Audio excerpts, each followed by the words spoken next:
ज़बान ताज़ा की अफ़कार ताज़ा से है नमूद के संगो खिश से होते नहीं जहाँ पैदा। अगर अपनी दुनिया तब्दील करना चाहते हैं तो उसके लिए अपने ख़यालात को तब्दील करना पड़ेगा, अपने अंदर से तब्दीली लानी पड़ेगी। वही तब्दीली आपके ज़ाहिर में भी नज़र आना शुरू हो जाएगी। अस्सलाम वालेकुम, गुड मॉर्निंग, वेलकम, जुम्मा बहुत बहुत मुबारक। मेरा नाम आयशा यूसुफ है और मैं मुज़म्मिल अली खान, और आप तक हम लोग लेके आते हैं ये खबरें कि जो आपको स्ट्रॉन्ग और इन्फॉर्म्ड सुबह प्रोवाइड करती हैं। इसी के साथ एक अदद मज़ेदार सी खबर है। मैसेज बहुत अच्छा था आपका, बट जो मज़ेदार खबर है वो एक अदद प्रैंक कह लें जो नेशनल लेवल तक एस्केलेट हो गया।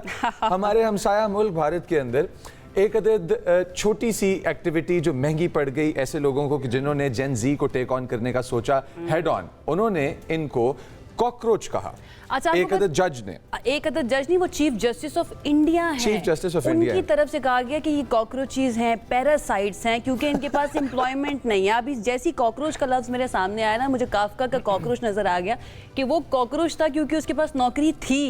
ये कॉकरोच है क्योंकि इनके पास नौकरी नहीं है। लेकिन अच्छी बात मुझे इंडियन जो यूथ है उनकी ये लगी, उन्होंने जवाब देने की बजाय, ताने कसने की बजाय, सड़कों पर जाकर तोड़ फोड़ करने की बजाय ये किया, उन्होंने एक पार्टी बना रही है जनाब, कॉकरोच जनता पार्टी। और इतनी ज्यादा मकबूल हो चुकी है ना वो इस वक्त सोशल मीडिया के ऊपर कि लास्ट जो मैंने चेक किया था 1.4 मिलियन इंस्टाग्राम पे उसके फॉलोअर्स हो चुके हैं। इसके जो फॉलोअर्स हैं कॉकरोच जनता पार्टी के, वो आपको पता है कि इनकी बीजेपी पार्टी से ज्यादा सोशल मीडिया के ऊपर पॉपुलर हैं और फॉलोअर्स भी ज्यादा हैं। शायद उन्होंने सस्पेंड इसलिए करवा दिया, उन्होंने सस्पेंड नहीं, उन्होंने ब्लॉक करवा दिया इंडिया के अंदर। जो इंडियन केडर है आपका डिप्लोमेटिक, उससे बर्दाश्त नहीं हुआ कि बच्चों को जो हमने टॉन्ट मारा था, बच्चों को जो हमने छेड़ा था, और उन बच्चों ने जाके कॉकरोच जनता पार्टी बना ली थी कि वो नौजवान अब हमसे बर्दाश्त नहीं हो पा रहे। उनके लिए हम लोगों ने ये सस्पेंड कर दिए हैं अकाउंट। से सस्पेंड करने के बाद न्यूज़ बन गई भी है ग्लोबल, और इस वजह से दुनिया भर के अंदर अब उनको रुसवाई का सामना करना पड़ रहा है। वी डोंट नो ये अब असल सियासत करते हैं या नहीं करते, लेकिन एक रियलिटी चेक जो है ना वो गवर्नमेंट को और उन तमाम बड़े बड़े लोगों को दिया जो समझते हैं कि they can say anything and they can get away with anything. भाई अगर आप जो भी बात करें ना, आपकी बात को सीरियस लिया जाएगा, क्योंकि जिस कुर्सी पे आप बैठे हुए हैं उस कुर्सी की बहुत ज्यादा अहमियत होती है। और जो लोग कुर्सी पे बैठे होते हैं, जिनके पास थोड़ी रिस्पॉन्सिबिलिटी होती है, जो नाम होते हैं, उनकी बहुत बड़ी रिस्पॉन्सिबिलिटी हो और फिर वो अपना हक अदा करते हुए नजर आए तो खुशी भी बहुत ज्यादा होती है। नायब वजीर आजम इसहाक डार साहब की तरफ से एक स्टेटमेंट आया है, और वो स्टेटमेंट है साद ईदी के बारे में। साद ईदी जो कि इस्राएली फौज की गैर कानूनी हिरासत में थे, वो फाइनली अल्हम्दुलिल्लाह रिहा हो गए हैं। और वो गए थे फ्रीडम फ्लोटिला के जरिए, यानी कि वहाँ पर जो लोग पहुँचे थे फलस्तीन के लोगों की इमदाद करने के लिए, गजा के लोगों की इमदाद करने के लिए, एग्जैक्टली, अब वापस पहुँच चुके हैं इस्तांबुल, और महफूज वापसी यकीनी बनाने पर तुर्क हुकूमत का उन्होंने शुक्रिया भी अदा किया है। इसी के साथ पाकिस्तानी जो हमारे जा रहे हैं फ्रीडम फ्लोटिलाज और इस तरह के कई मिशंस के साथ, पहले भी समुद्र कई मरतबा गए हैं, और उसके अंदर भी पाकिस्तानीज बहुत ज़्यादा थे क्वांटिटी में। और ना सिर्फ ये चीज़ शो करती है कि हमारा दिल किस डायरेक्शन में, बल्कि हमारा ईमान और हमारी इंटेंशंस किस डायरेक्शन में। हमारे पास जो कल वीडियोज़ आई थी और सारे सोशल मीडिया पे थी कि जहाँ पे फ्रीडम फ्लोटिला के साथ जाने वाले जितने भी कैंपेनर्स थे, उन तमाम को ज़मीन पे बांधा गया उल्टा करके, और फिर इजराइल का झंडा लहराया गया उनके मिनिस्टर की तरफ से, ये बताने के लिए कि जी वेलकम टू इजराइल। ये सोशल मीडिया पे काफ़ी बुरे तरीके से रिसीव किया वर्ल्ड ने इस मैसेज को। बट आज साद के बारे में, हमें ईदी साहब के बारे में खबर आई है कि साद ईदी फ्री है, he is safe and he is in Turkey. अल्हम्दुलिल्लाह, ये बड़ा ज़रूरी है क्योंकि कोशिशें करती रहनी चाहिए। जब उम्मीद ना भी हो तब भी कोशिशें छोड़नी नहीं चाहिए। उम्मीद का दामन, वो कहते हैं ना, थामे रखना चाहिए। उम्मीद पर दुनिया कायम है, और हमारी भी उम्मीदें जो है ना वो लगी हुई हैं कि इंशाल्लाह ये टॉक्स, ये मुज़ाकरात कामयाब हो जाएंगे, और पाकिस्तान जो कोशिशें कर रहा है वो कोशिशें रंग ले भी आएंगे। और अब लग रहा है मुज़म्मिल के रंग लाने लगी हैं, क्योंकि हम मिशन के लिए पाकिस्तान की कोशिशों की तारीफ जो है वो अमेरिका की तरफ से भी की गई है कई मरतबा, ईरान की तरफ से भी की गई है कई मरतबा। एक मरतबा फिर से अमरीकी वज़ीर ख़ारजा मार्को रूबियो ने एतराफ़ किया है कि पाकिस्तान बहुत अच्छा काम कर रहा है। कहा यह गया कि सदर ट्रंप जो है वो एक अच्छा मुआहदा चाहते हैं। That is what is on the table. अभी एक अच्छा मुआहदा करना चाहते हैं। अच्छे मुआहदे की डेफिनेशन अब ट्रंप की क्या है, वी डोंट नो दैट। उनकी अच्छा, एक और भी बड़ी इंटरेस्टिंग बात है कि इन्होंने ये कहा कि हम लोग जब एक दफ़ा एनरिच्ड यूरेनियम ले लेंगे तो उसके बाद हम एनरिच्ड यूरेनियम को तबाह कर देंगे। That shows the direction in which the western mind is functioning. तो डोनाल्ड ट्रंप साहब का भी बयान आया इसमें। आपने हरमुज़ को लेके मुकम्मल कंट्रोल का कहा गया कि हमारे पास जो कि है वो यूएसए का मुकम्मल कंट्रोल आपने हरमुज़ पे है। इसी के साथ साथ साथ और इम्पोर्टेंट इश्यूज जो हैं उनमें से एक है for Iran to never become a nuclear nation के जिसमें वो पावर्ड वेपन्स उनके पास मौजूद हों। अच्छा, ट्रंप की जो स्टेटमेंट थी वो क्या थी? ट्रंप की स्टेटमेंट वो यही थी कि भाई हमने जो 5 पॉइंट्स दिए हुए हैं उन पर अमल दरामद हो जाता है तो फिर हम बाकी पॉइंट्स के ऊपर कुछ ना कुछ गुंजाइश दिखा सकते हैं।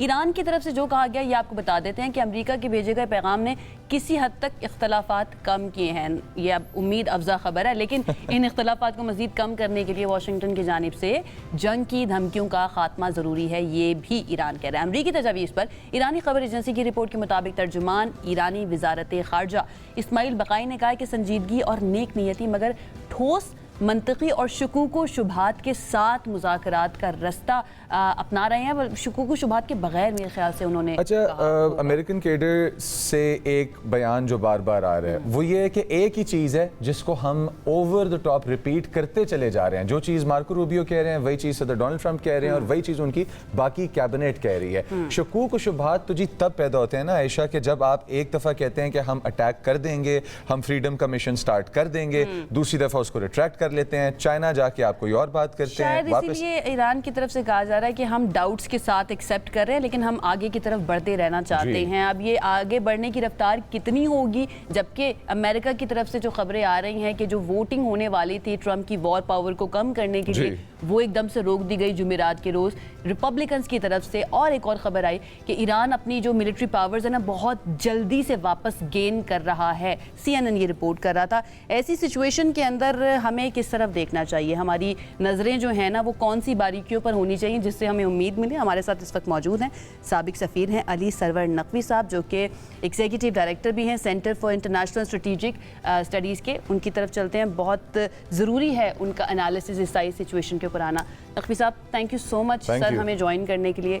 आई होप आप बिल्कुल ठीक ठाक होंगे। एंड अस्सलाम वालेकुम एज वेल।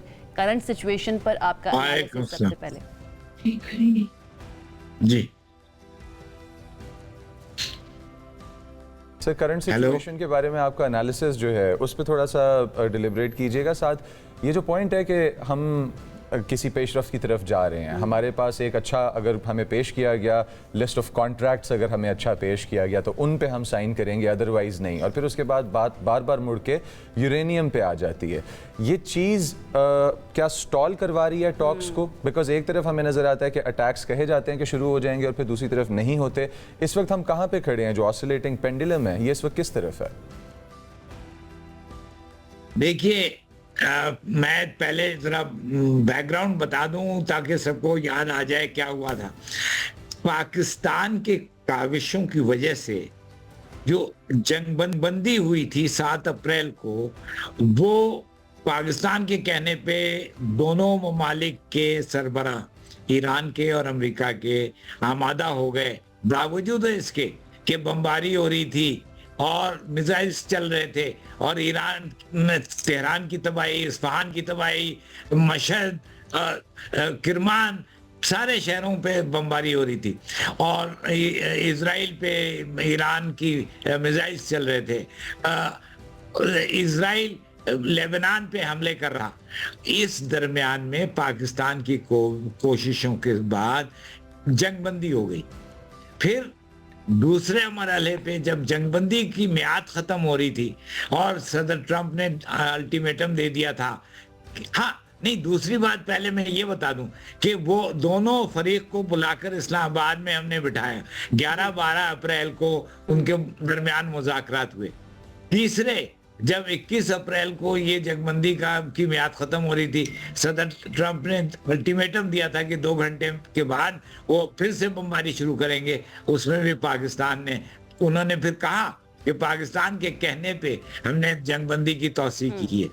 भी 19 मई को जंगबंदी खत्म हो रही थी और सदर ट्रंप फिर से हमला करने वाले थे ईरान के ऊपर, तो पाकिस्तान के कहने पे और सऊदी अरब और कुवैत और कतर, ये सारे ममालिक ने मिलकर सदर ट्रंप को कहा कि जंगबंदी मेंटेन करें, उसको कायम रखें और जंग दोबारा शुरू ना करें।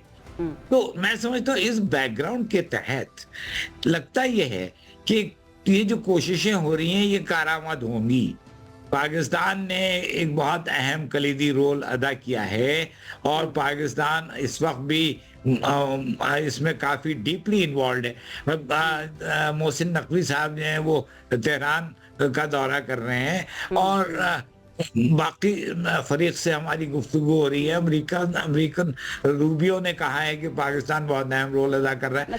तो नकवी साहब, कता कलामी की माजरत, ये जो बोन ऑफ कंटेंशन इस वक्त बना हुआ है एनरिच यूरेनियम, आपको क्या लगता है दोनों जो फरीक है उनमें से कौन लचक दिखाएगा? क्या ईरान लेट गो करने के लिए तैयार हो जाएगा? क्योंकि अमेरिका तो कहता है कि उसका सबसे इंपॉर्टेंट पॉइंट जिसके ऊपर वो अमल दरामद करवाना चाहता है या अटैक की वजह थी वो यही था कि उनके पास एनरिच यूरेनियम है और बहुत जल्द वो एटॉमिक पावर भी बन सकते हैं। आपको क्या लगता है ईरान इतनी लचक दिखा सकता है कि एनरिच यूरेनियम किसी तीसरे मुल्क को ही दे दे अगर अमेरिका को नहीं देना तो?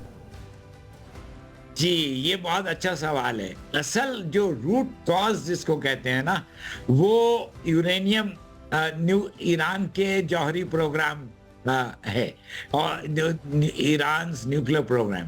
तो अब उसमें एनरिच्ड यूरेनियम चूंकि ईरान ने, देखिए उसका बैकग्राउंड ये है कि JCPOA जो 2015 में साइन हुआ था उसको ट्रंप ने 2018 में ख़त्म कर दिया। तो उसमें ईरान ने वादा किया था कि वो यूरेनियम एनरिचमेंट जो रिक्वायर्ड जो अलाउड है वही रखेगा, विच इज़ 3.67%। उसको जब ये इसने अपना वो अग्रीमेंट रिवोक किया ट्रंप ने, तो ईरान ने कहा अब हमारे पास कोई पाबंदी नहीं है, हम और करेंगे। तो उन्होंने 20% पे कर दिया। उसके बाद अब 60% पे कहते हैं कि किया हुआ है, पता नहीं ये IAEA ने कंफर्म नहीं किया है। अच्छा, इसके दो हल हैं और ये अगर और 90% जाए तो वेपन्स ग्रेड यूरेनियम हो जाएगा और बम बनाया जाए, उससे बम में फ्यूल डाला जा सकता है। यानी any delivery vehicle can be equipped with weapon grade uranium to throw a nuclear bomb। अच्छा, अब इस वक्त क्या हो सकता है? वो अभी बात आपने की थी, मेरा ख्याल मुज़म्मिल साहब कह रहे थे कि ईरान, वो अमेरिका कहता है कि ईरान जो है वो उसको बिल्कुल ख़त्म कर दे और वो यूरेनियम तबाह कर दिया जाए। ये ज़रूरी नहीं है। बैनुल अक़वामी क़वानीन के तहत highly enriched uranium can be reduced to low enriched uranium, HEU can be reduced to LEU। तो LEU अगर करेंगे तो वो उनको मेडिकल और एग्रीकल्चर पर्पसेस के लिए वो यूरेनियम इस्तेमाल कर सकते हैं। तो अब थर्ड कंट्री को, नकवी साहब एक लास्ट क्वेश्चन, बिकॉज हमारे पास जो पेस है इन टॉक्स की, वो हमें कुछ न्यूज़ आउटलेट्स में दिखाई देता है कि वो कह रहे हैं जी स्लो हो जाएंगे, कुछ है कि सस्पेंड कर देंगे, और फिर कुछ इस तरह के भी कंस्पिरेसी थ्योरीज हैं कि ये वॉर अभी और आगे बढ़ेगी और ज़्यादा बड़ी होगी। पाकिस्तान का रोल एज मीडिएटर, अगर पैगाम हम एक तरफ से दूसरी तरफ और दूसरी तरफ से एक तरफ लेके जा रहे हैं, हमारे पास जो पाकिस्तानी डेलीगेशन की आमदोरफ्त अमेरिका के साथ और आमदोरफ्त ईरान के साथ है, वो शो करती है कि दोनों ममालिक एक दूसरे को पैगामात के स्पेस पे पहुंचा रहे हैं।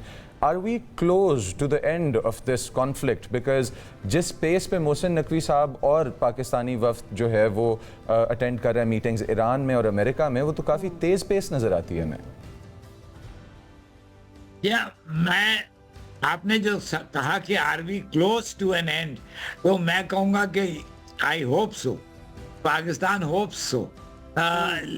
हमारे जो पेस ऑफ नेगोशिएशंस हैं वो तेज़ इसलिए हैं कि इसके ऊपर जल्द अज जल्द अगर समझौता हो जाए तो अच्छा होगा।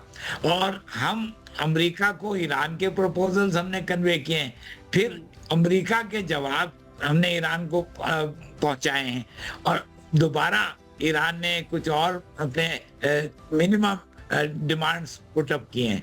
ये इस वक्त अभी भी गैप काफ़ी है जिसको ब्रिज करने की ज़रूरत है, लेकिन अगर दोनों साइड्स चाहते हैं तो ये हो सकता है। देखिए, ईरान तो नहीं चाहता कि तबाही और होती रहे, एक सिंपल बात है। अमेरिका में तीन बहुत अहम फैक्टर्स हैं। एक कि गैस प्राइसेस अमेरिका के गैस स्टेशंस पे बढ़ती जा रही है, $4 से पर गैलन से बढ़ के अब $6 पर टन हो गई है। दूसरे, स्टॉक एक्सचेंज की प्राइसेस गिर रही हैं, शेयर्स गिर रहे हैं। तीसरे, इनकी अप्रूवल रेटिंग 30% हो गई है। तो अमेरिका में ऐसी कंपल्शंस हैं कि उसके बाद आगे मिड टर्म इलेक्शंस हो रहा है कि ट्रंप चाहेगा कि जंग खत्म हो और ईरान चाहेगा कि जंग ना हो, क्योंकि फिर से तबाही आ सकती है। तो ये मेरा ख्याल है देयर इज एनफ मोटिवेशन, जिसको कहते हैं अंग्रेजी में, on both sides to end the war.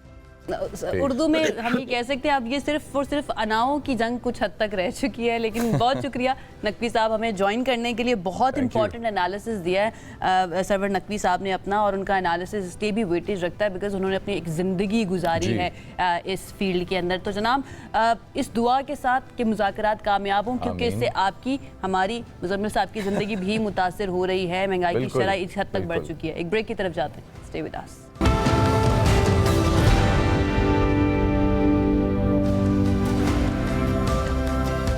Ji welcome back. और जिस तरह से ईद भी करीब है लेकिन साथ साथ हज भी करीब आती जा रही है, तो बात करते हैं अब हमारे उन प्यारे और लकी भाई बहनों की कि जो इस वक्त अल्लाह पाक ने बुलावे पे बुला लिए हैं और उन्होंने जाना है, पहुंचना है। लाखों फर्जंदान इस्लाम इन दिनों सऊदी अरब का रुख कर चुके हैं और कुछ मौजूद हैं वहाँ पे, बाकी पहुंच रहे होंगे। पाकिस्तान से भी हज़ारों आज़मीन हज अरफा और मुज़दलिफ़ा जैसे मुक़द्दस सफ़र के लिए तैयार हो चुके हैं और रवाना हो चुके हैं और वहाँ पर पहुँचने वाले हैं।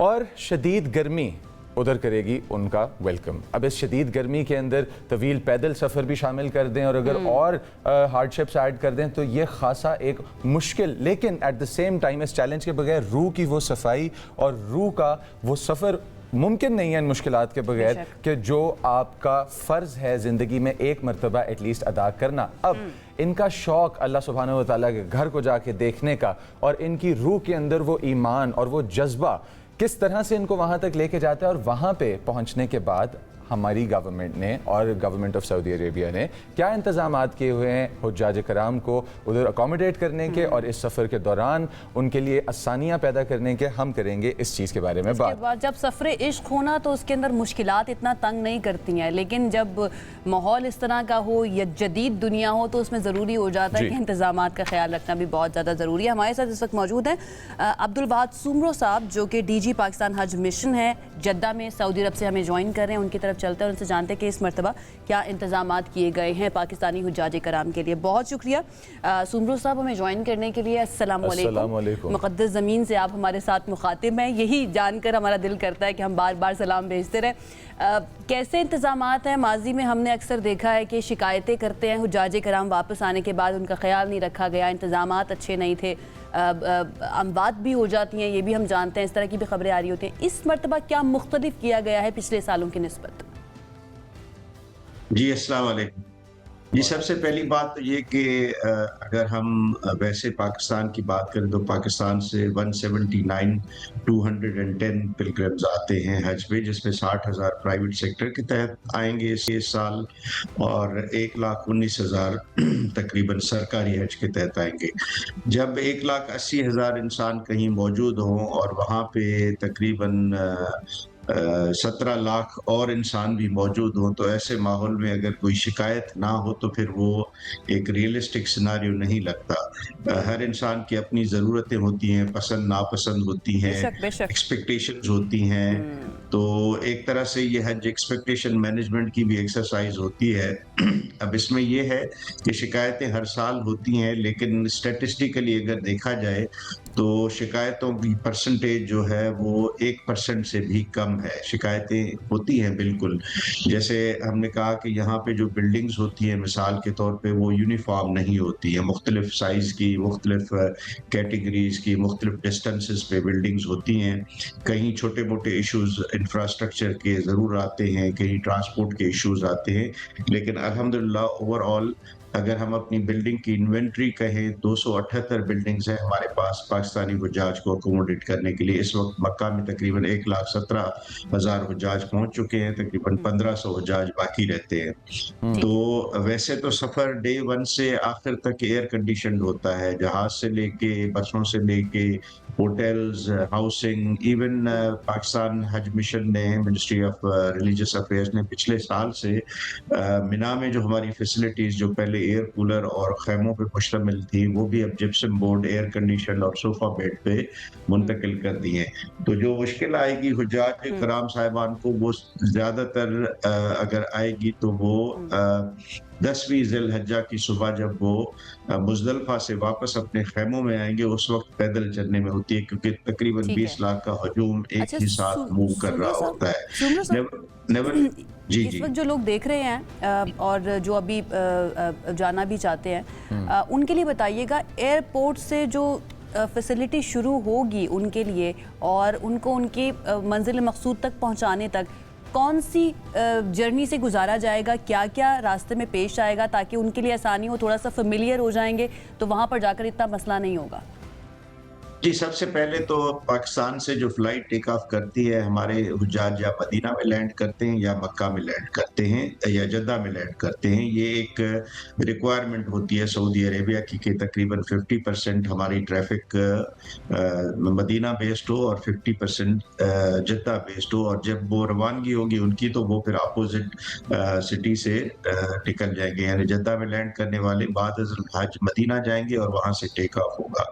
वो बहरहाल जो मदीना लैंड करते हैं, हमारे जितने सारे हुज्जाज भी मदीना में प्री हज में या पोस्ट हज में आते हैं, उन सब के लिए मरकज़ या मदीना, जिसको हम कहें कि विद इन 500 मीटर्स जो है वो रिहाइश की फैसिलिटीज़ होती है, सारे ही होटल्स होते हैं, क्योंकि मदीना मक्का से मुख्तलिफ है। मदीना में इमीडिएटली मस्जिद नबवी के साथ रिहाइशें होती हैं होटल्स में, जबकि मक्का में ये फैली हुई होती है, क्योंकि मक्का में अगर हम हरम के नज़दीक लें तो शायद जो 4 स्टार या 5 स्टार होटल्स होते हैं उनकी सिर्फ एक हफ्ते की कॉस्ट शायद हमारे पूरे हज की कॉस्ट के बराबर हो, वो इतने महंगे होते हैं। तो हमारा चूंकि पैकेज अब सिंस इतना बड़ा नंबर फ्लॉक होगा वहाँ पे इंशाल्लाह ताला, और अल्लाह पाक करे कि खैर से पहुँचें, खैर से हज का सारा प्रोसेस और खैर से वापस घर को लौटें।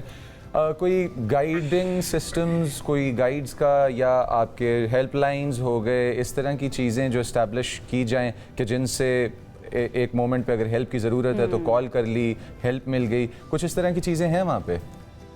ये हमारे यहाँ पाकिस्तान हज एप्लीकेशन है, हाजी अपनी फ़ोन से भी एप्लीकेशन में जो है वो कंप्लेंट कर सकता है। टोल फ्री नंबर्स हैं, सऊदी का नंबर है 1966, जिस पे अगर मशायर के दौरान, हज मूव के दौरान कोई प्रॉब्लम हो तो उस पर कॉल कर सकते हैं। और हमारी सबसे बड़ी बात है, जो मुआविनीन आते हैं पाकिस्तान से तकरीबन 1700 के करीब, वो हर वक्त अपनी बिल्डिंग वालों से राब्ते में होते हैं। एक पूरा मल्टी टियर जो है अरेंजमेंट होता है, अपना लोगों के साथ नाजिम होता है 188 हाजियों पे, वो उनके साथ हर वक्त व्हाट्सएप, आजकल डिजिटल दौर है, व्हाट्सएप पे सारे कनेक्टेड होते हैं, और ना सिर्फ कनेक्टेड होते हैं बल्कि हज से पहले ही वो उनके साथ अपने खेमे जाके मिना में देख के आते हैं। तो इंफॉर्मेशन एक्सेस का कोई इशू नहीं है, क्योंकि ज्यादातर जो हाजी जा रहे होते हैं, जो अक्सर हमने देखा है, बुजुर्ग अफराद होते हैं, उनके साथ कोई जवान भी मौजूद नहीं होता। तो ये सुनकर बहुत अच्छा लगा और थोड़ा रिलीफ भी हुआ कि उनकी मदद करने के लिए वहाँ पर लोग मौजूद होंगे। बहुत बहुत शुक्रिया आपका हमें ज्वाइन करने के लिए। आई होप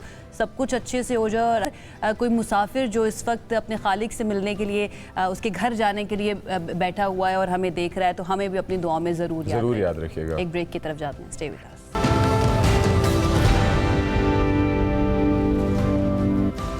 ब्रेक के बाद आपको खुशामदीद कहते हैं। हमने हज का जिक्र कर लिया है, ईद आने वाली है और ईद उल अज़हा है, कुर्बानी की ईद है, तो डेफिनेटली इसके अंदर कुर्बानी की तैयारियां किस तरह से जा रही है, स्पेशली एक ऐसे दौर में जब हर किसी के मुंह से एक ही बात सुनने को मिलती है कि भाई महंगाई बहुत ज़्यादा हो चुकी है। हमारे रिपोर्टर्स जो है मुख्तलिफ शहरों से हमें ये रिपोर्ट कर रहे होते हैं कि महंगाई की वजह से गाहक जो है वो कम है, लेकिन अब जैसे जैसे वक्त करीब बढ़ता जा रहा है, लग ऐसा रहा है कि रश भी बढ़ता जा रहा है मंडियों के अंदर।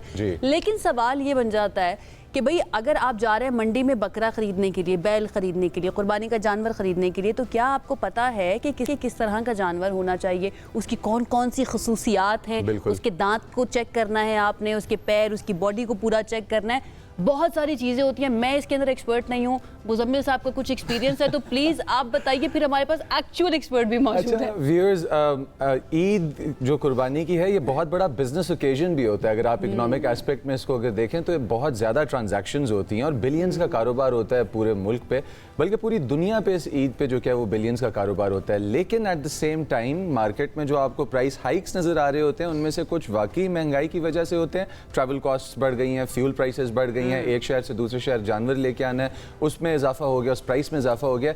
बट फिर एक फेक मार्केट भी होती है। तो पहले आपको मंडियों के हाल की तरफ लेके जाते हैं और पाकिस्तान के एक अदद नौजवान ऐसे हैं कि जो इन मिथ्स को तोड़ रहे हैं, रियलिटी को पब्लिक तक के आ रहे हैं। मुदस्सिर बशीर उनका नाम है, हमारे साथ ही मौजूद हैं, उनको वेलकम करते हैं। अस्सलाम वालेकुम। वालेकुम सलाम। कैसे हैं आप? अल्हम्दुलिल्लाह ठीक ठाक, आप सुनाएं? अल्हम्दुलिल्लाह बिल्कुल ठीक ठाक। मुदस्सिर, सबसे पहले तो ये आइडिया आपको कैसे आया कि वीलॉगिंग तो बहुत हो रही है, हर तरह की हो रही है, लाइफस्टाइल भी, कोई कपड़े दिखा रहा है, मैं कुर्बानी के जानवर दिखाऊंगा? बेसिकली मैं जो है ना देहात का रहने वाला हूँ और ये शौक़ वगैरह तो हर घर में होते हैं जी ठीक है। मेरा भी शौक़ था, मैंने उस टाइम पे नया नया कॉलेज छोड़ा था तो इंटरनेट उस टाइम पे हमारे गांव में इतना नहीं था रुझान ना, तो मैं ऐसे ही जो है ना अपनी लोकल मंडियाँ तलाश करने लग गया। मैंने कहा चलो अपनी मतलब की कोई चीज़ देखता हूँ, जैसा कि हर बंदा इंटरनेट यूज़ करता है अपनी तो ये मर्जी आपकी की कोई ना मतलब कोई- कि हम कह सकते हैं मंडियों में जाना और जानवरों को देखना? हाँ बेसिक हुआ ऐसे है कि कराची लाहौर साइड पे व्लॉगिंग हो रही थी लाइव स्टॉक की, काफ़ी सारे व्लॉगर थे, लेकिन मैंने अपनी लोकल मंडियाँ सर्च की हैं। मेरे को जो सबसे ज़्यादा करीब पड़ती है टेक्सला मंडी, टेक्सला मंडी मैंने सर्च की है, मुझे नहीं मिली। और इसके अलावा इधर इर्द गिर्द की जितनी मंडियाँ पिंडी इस्लामाबाद की वो मुझे नहीं मिली। तो मैंने कहा ये क्या है, बाकी दुनिया की जो है ना सारी आपको मालूमात है। अपॉर्चुनिटी नजर आई कि ये हाँ तो जी। मेरे लिए बनी है अपॉर्चुनिटी। और बेसिक मैं ये चीज़ लेके निकला था अपना शौक।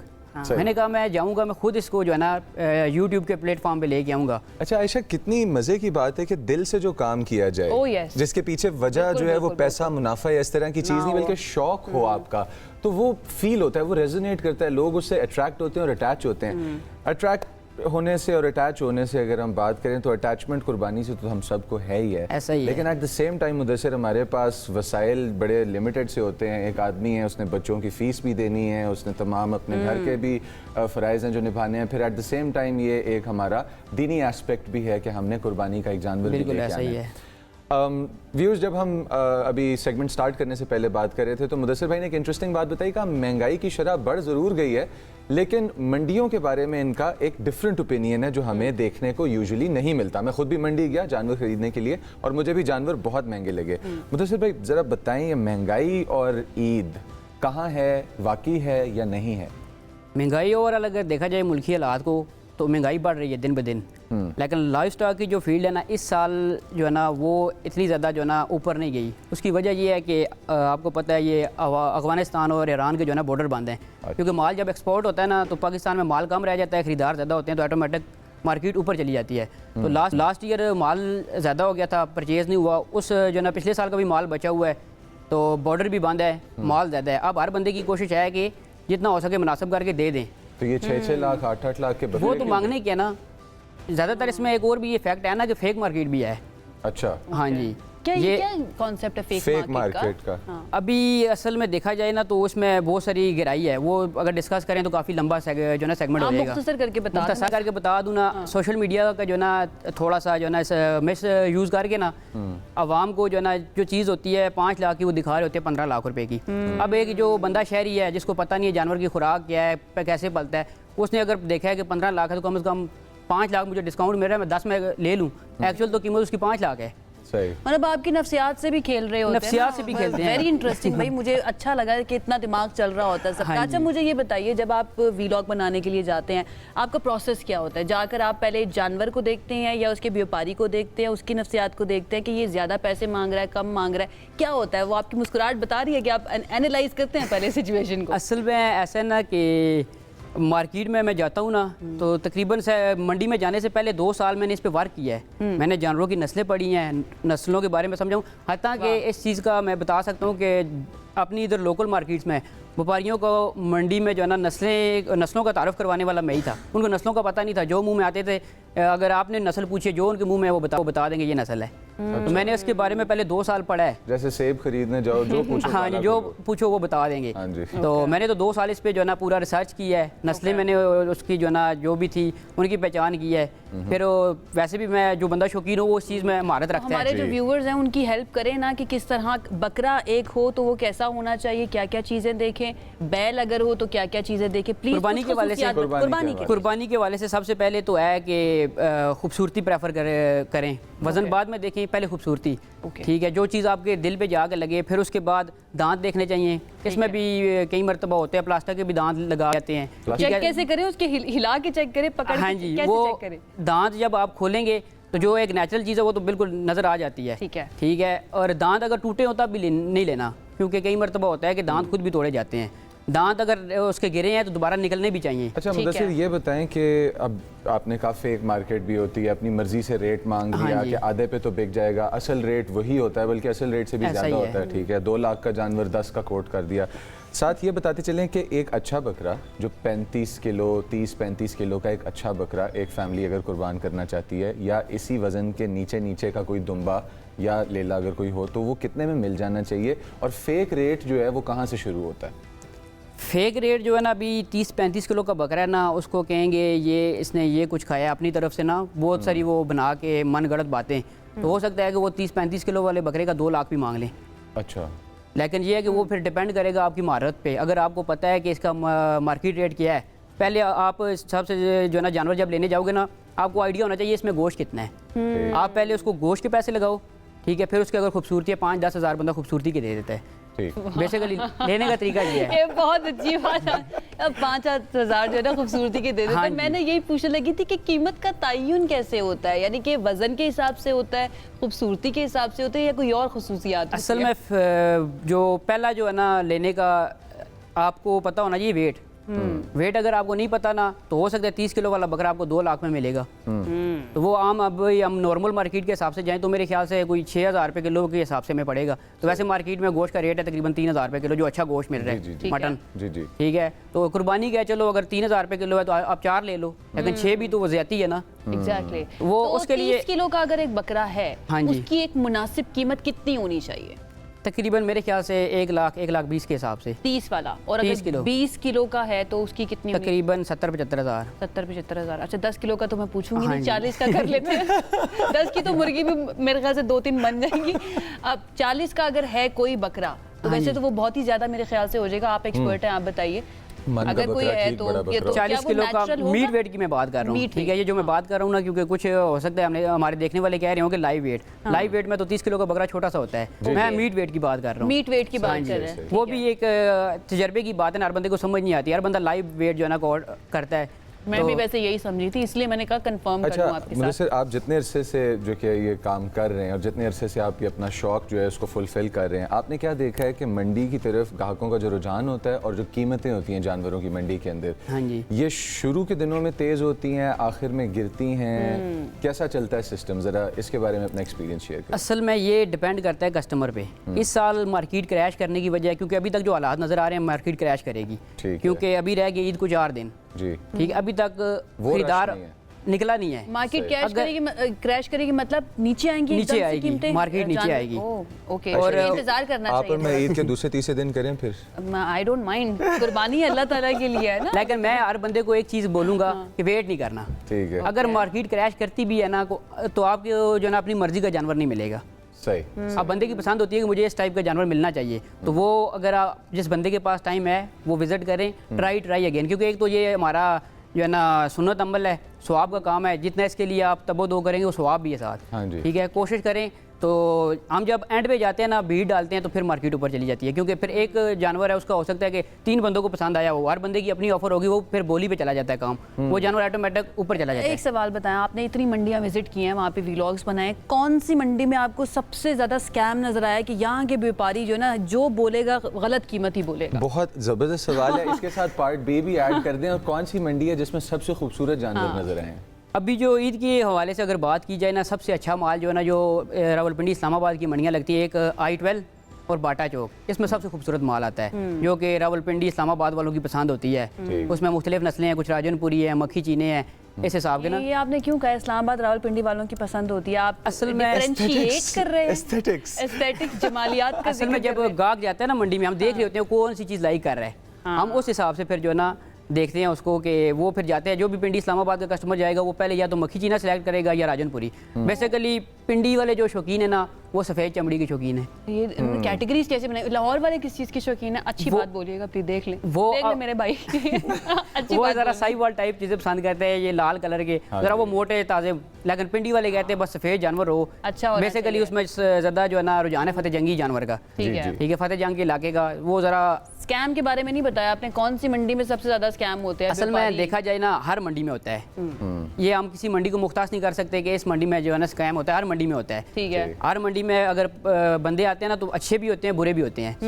ठीक है, वो फिर डिपेंड करता है आपके ऊपर, आप उनसे कैसे बचेंगे। ऑल राइट जी, ठीक, thank you Mudassir, Mudassir, thank all you. The very best. I hope इसी तरह से आप लोगों की हेल्प करते रहें। बहुत बहुत शुक्रिया हमें ज्वाइन करने के लिए जनाब। शुक्रिया। अगर आपने मंडी अब जाना है तो मंडी बहुत ध्यान से देख कर जाना है। बहुत सारी बातें मुदस्सिर ने बता दी हैं और मेरे ख्याल से वो काफ़ी होनी चाहिए एक बिल्कुल। अच्छी खरीदारी करने के लिए। और नेगोशिएट जरूर कीजिएगा, पहली प्राइस दूसरी प्राइस पे मत मान जाइएगा, थोड़ा सा जोर लगाएं, बहस करें, बिकॉज फेक कीमतें भी चढ़ रही हैं। एक ब्रेक की तरफ जाते हैं, स्टे विद अस।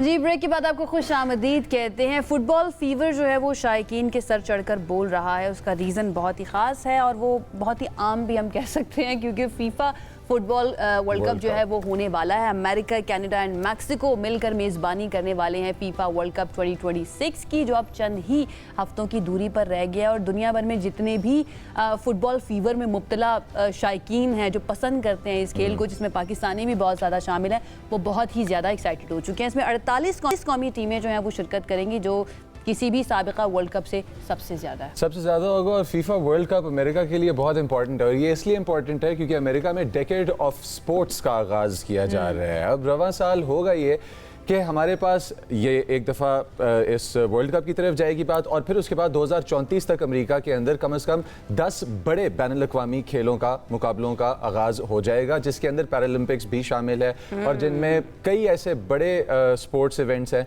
कि जो किए जाएंगे, जो ग्लोबल इवेंट्स होंगे। अब 2028 में लॉस एंजलिस समर ओलंपिक्स भी होंगे, और पैरालंपिक्स जिस तरह पहले मैंने आपको बताया ये भी इसी के अंदर शामिल है। पाकिस्तान में भी अमरीकी सफारत खाने की जो रौनकें हैं वो अरूज पर हैं, और इसी वर्ल्ड कप को लेके और डेकेड ऑफ स्पोर्ट्स को लेके बड़ा इवेंट है। ग्लोबल इंटरेक्शन होगी। पाकिस्तान फुटबॉल फेडरेशन के साथ मिलकर सफारत खाने ने खुसूसी इफ्तिताही तकरीब का इनेकाद किया। इसके दिखा भी रहे हैं अब यहाँ पे चार्ज दी अफेयर्स नैटली बेकर ने भी अपनी स्टार स्पोर्ट्स परफॉर्मेंस दिखाई, और उनकी वो किक बहुत ज्यादा फेमस हो गई यार सोशल मीडिया पर, काफी क्वाइट द पोस्चर वैसे। एग्जैक्टली। अच्छा, अमेरिका की 250वीं सालगिरह मनाने की तैयारी भी जारी है, और ये डेकेड जो है डेकेड ऑफ स्पोर्ट ये भी आने वाला है, तो ये जो कोइंसाइड कर रहा है जरा इसके ऊपर भी बात करेंगे। एंड देन क्या विजन है इस पूरी डेकेड पीछे? क्या अपनी यूथ को इंगेज करना मकसद है या कोई और मकसद है?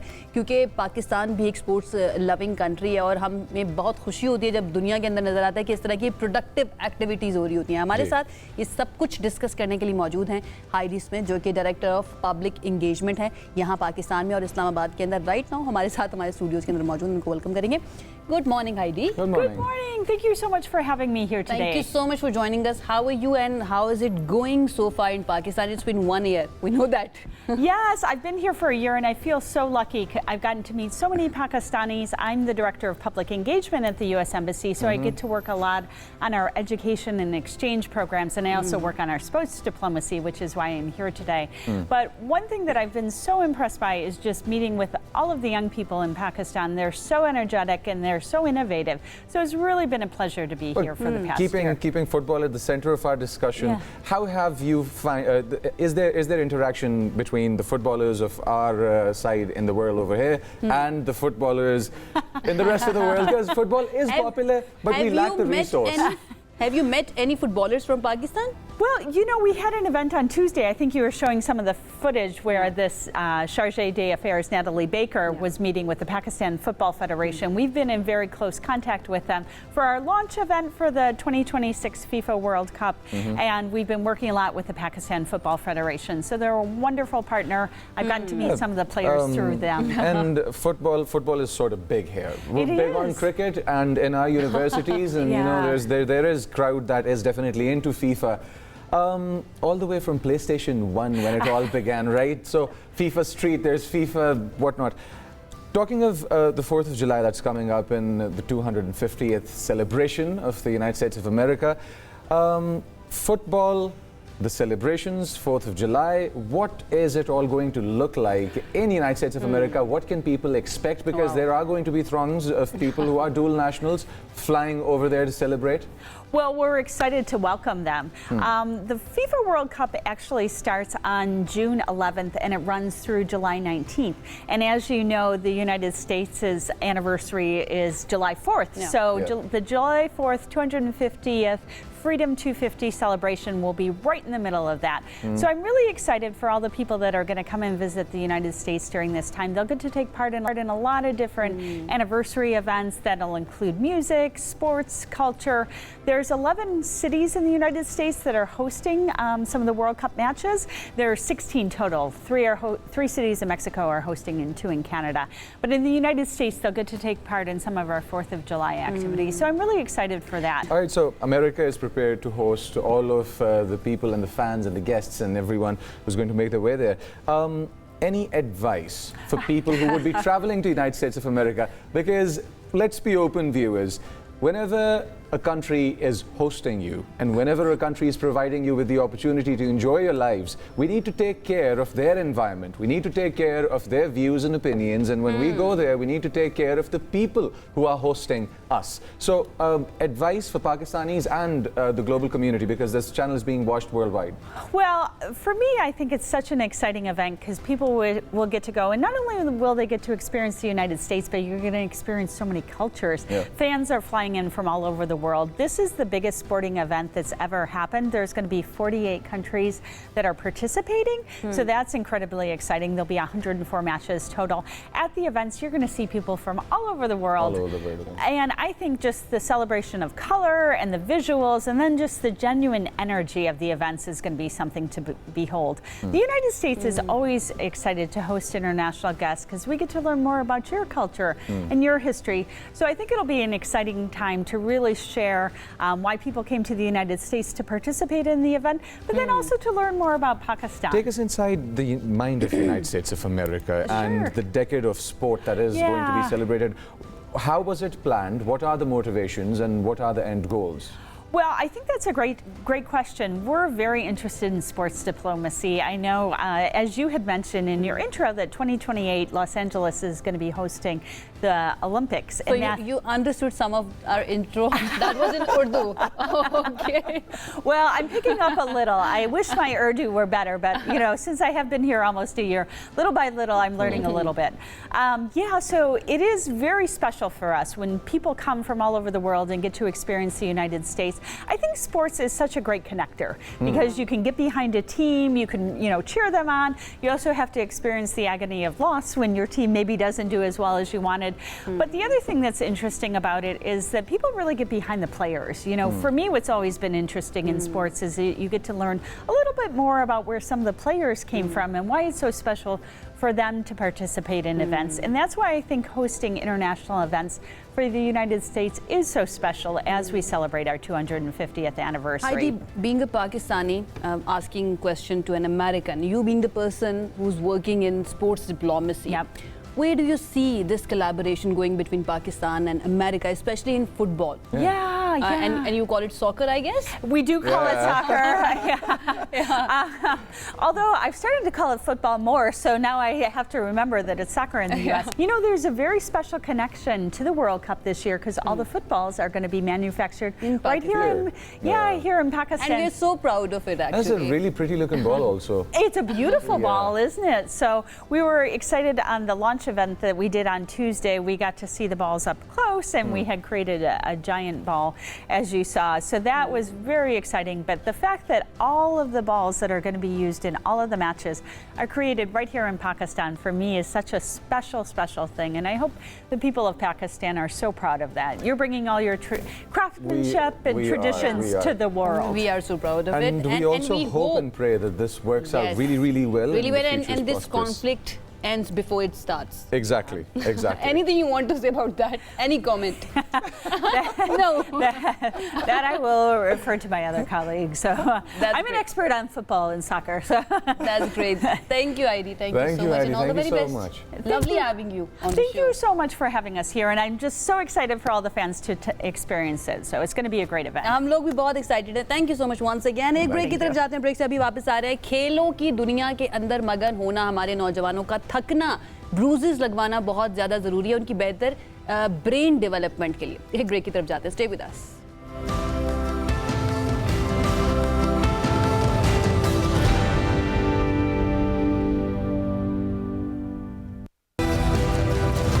This segment is brought to you by Chuktai Lab.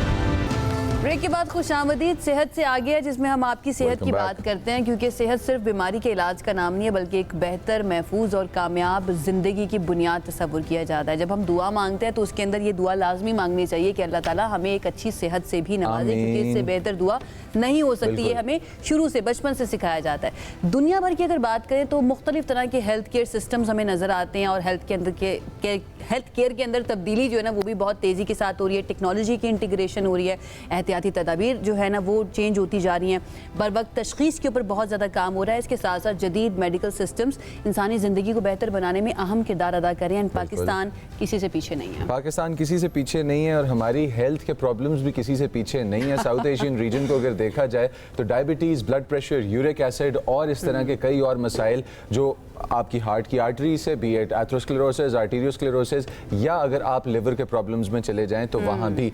साथ रीनल प्रॉब्लम्स का एक ऐसा इशू है जो नया उभरता हुआ जन है in the light of wider problems, जिसके अंदर ख़वातीन जो हैं वो ऑटो इम्यून डिजीज़ से भी लड़ रही हैं. और हमारा मुल्क इन तमाम प्रॉब्लम्स को टैकल करने में खासा पीछे था, लेकिन अब इदारों में एक इदारा है जिसने इस ट्रेंड को तब्दील किया, जो तशखीस यानी कि प्रॉब्लम की डायग्नोसिस से लेके प्रॉब्लम के इलाज तक का सफ़र आपको अपने साथ बांध कर करवाता है. और इस ज़बरदस्त और अच्छे तरीके से करवाता है कि आपकी तशखीस ना सिर्फ बर वक्त होती है, बल्कि आपके पास इलाज के जो वाइड रेंज जो सहूलियात मौजूद हैं वो भी स्टेट ऑफ द आर्ट हैं. हम बात कर रहे हैं none other than Chughtai labs की. और आज इन प्रॉब्लम्स में डाइव करने के लिए और डेल्व करने के लिए हमारे साथ director operations Chughtai health care मौजूद हैं, doctor Umar Chughtai. Let's welcome him. अस्सलाम वालेकुम. अस्सलाम वालेकुम.